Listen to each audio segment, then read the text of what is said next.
তো hey guys, আসসালামু আলাইকুম। This is zero, welcome to zero gym. তো কেমন আছেন সবাই? আশা করি ভালো আছেন। তো আরও একটা ব্লগ ভিডিও নিয়ে আসলাম। এবারও ঈদের ব্লগ একটা, রোজার ঈদ। এখন আমরা ঈদগায় যাব, আমি আব্বু আর ভাইয়া। তো রাস্তায় যেয়ে দেখা হচ্ছে। তো আমরা ফাইনালি বাসা থেকে বাইরে হয়ে পড়ছি এবং ঈদের নামাজ পড়ার উদ্দেশ্যে চলে যাচ্ছে আমাদের সেই কেন্দ্রীয় ঈদগাহ নেমে। আব্বু আছে আর আঙ্কেল আছে। আর এখন যাবো হচ্ছে আমরা কলেজ মোড়ে যে ছোট আব্বুকে নেব, ছোট আব্বুকে নিয়ে তারপর আমরা ঈদগার দিকে রওনা দিব ইনশাআল্লাহ। সামনে যে দেখা। তো গাইজ আমরা প্রায় কলেজ মোড়ে চলে এসেছি, সামনে কলেজ মোড়। তো কলেজ মোড় আসার পরে আমরা ছোটপুর জন্য ওয়েট করতেছি, তারা কখন আসে আমরা দেখি।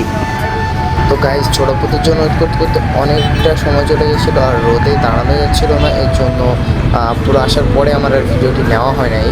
তো গাইজ দেখতে দেখতে আমরা ঈদগার সামনে চলে এসেছি প্রায়। আর এই যে ঈদগাতে আমরা এখন ঢুকবো ভিতরে। গাইজ আপনারা দেখতে তো পাচ্ছেন যে ভিতরে কত মানুষজন ঢুকতেছে। আর এখানে টোটাল তিনটা গেটের ভিতরে আমরা একদম লাস্টের গেটটা দিয়ে ঢুকতেছি। তারপরেও কতটা ভিড় দেখতে পাচ্ছেন। আমরা প্রথমে ভাবছিলাম হচ্ছে বুক হয়ে গেছে সব জায়গা, পরে না ভিতরে ঢুকে দেখি জায়গা ফাঁকা আছে। গাইজ নির্দিষ্ট একটি জায়গা দেখে আমরা সেখানে নামাজে দাঁড়ায় পড়ি, কারণ কাতার বন্দি না করে কখনো নামাজ হয় না। নামাজ শেষে আমরা এখন হুজুরের সঙ্গে কিছু দোয়া দরুদ পড়ব এবং দোয়া দরুদ শেষে আমরা মোনাজাত করব। তো আমরা মোনাজাতটি শেষ করে চলে যাব হচ্ছে কবর জিয়ারত করতে। তার আগে আমি আমার আব্বুর সঙ্গে একটু কোলাকুলি শেষ করে নিই, কারণ সন্তানরা সবসময় চাই তার বাবাকে বুকে আগলে নিয়ে একটু কান্না করতে। কারণ এই একটা দিনই তারা সুযোগ পায়, ঈদের দিনটাই তাদের বাবাকে তার আব্বুকে আগলে নিতে পারে। এইভাবে আরও অনেকের সঙ্গে কোলাকুলি শেষ করে আমরা এখন চলে আসলাম কবর জিয়ারত করতে।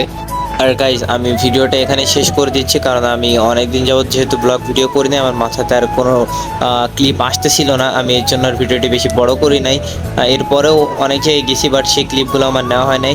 তো আবার দেখা হচ্ছে নতুন কোনো ব্লগে। তো টেক কেয়ার, আল্লাহ হাফেজ।